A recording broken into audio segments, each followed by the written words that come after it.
My name is John Leland, and I'm an AI creativity evangelist, and I want to introduce you to Abigail. Abigail started out as really kind of just a creative experiment. I was playing literally and ended up going down a rabbit hole, learning a lot about tools. I'm going to show you at least, I think, 6 different AI tools during this video. I also had kind of an aha about marketing strategy and the way that things like AI avatars are really changing marketing forever. I started out in ElevenLabs because I was interested in a new feature they have called Gen FM, which actually is taking the Notebook LM audio overview, which is, these amazing AI voices that create audio summaries of what you're working on. ElevenLabs now has Gen FM, which not only does a very similar thing, but gives you the ability to choose different voices so that you can customize it in much more detail. But while I was in ElevenLabs, I realized, well, why not write a script, because I'm developing this new course, and create an invite for the waiting list. An important piece of the backstory, though, is that I had been working in ChatGPT to define the audience for my course about AI for marketers. I'm doing this in collaboration with the National Institute for Social Media. So I looked at audience personas like social media managers, digital marketing consultants, creators, and so forth. And that context in ChatGPT created input for the draft script, which I had ChatGPT write, and then I co-wrote in a Google Doc to get to the script I wanted, which I then fed into ElevenLabs. One of the cool things that I figured out in ElevenLabs that I liked was not only I found a voice that I thought worked well, but it gave me these kind of controls so that I not only could adjust the volume, I could adjust the speed. And that kind of control ElevenLabs enables. And so it gave me a pretty sophisticated read. And that was the first kind of ahas. Oh, I'm hearing my script read out loud.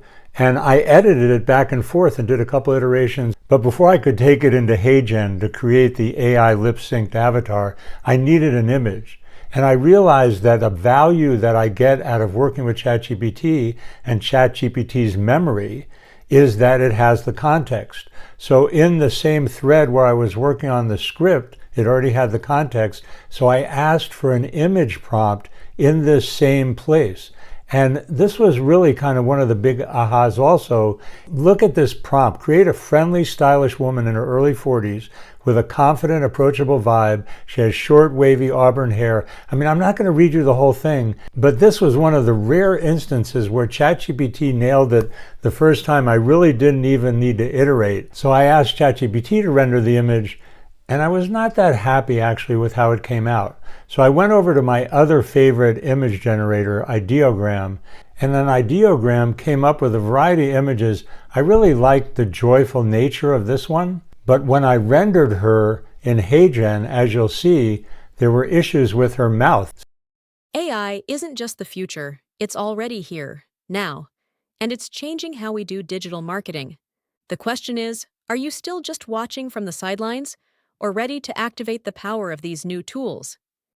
So I went back into Ideogram and did new versions of Abigail and ended up choosing this one, which had her lips closer together, not such a big grin, and the result was much more realistic.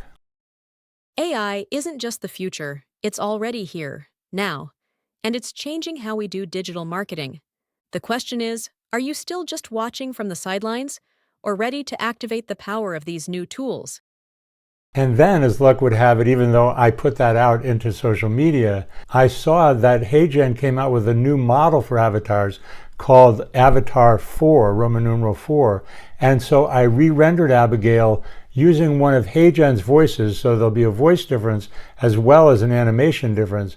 AI isn't just the future, it's already here, and it's changing how we do digital marketing.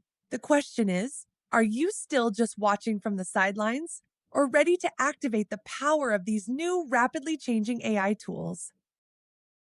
All of this was a really fun experiment. And my script came to life. I learned about my voice and rewrote the script based on having it voiced in ElevenLabs, and then brought her to life. And then there was a lot of fun in putting her out there as my spokeswoman. But what I realized was she had been created out of these marketing personas that I had originally created with ChatGPT. And now I had an embodiment of the marketing message in a way that is kind of like voice of the customer without the research.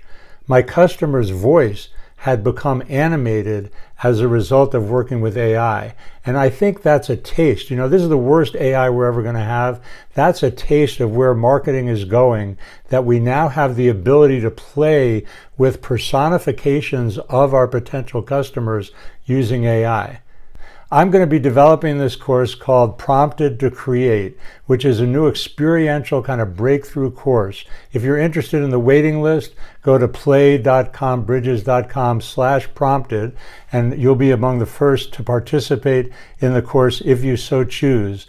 But the main thing is, if I wasn't playing and experimenting, I would not have learned these capabilities to be able to create like this, nor would I have discovered how working with marketing personas in the context of an AI avatar gives me new perspectives, new insights, as well as new fun, creative ways to play while I'm doing marketing. Keep on playing.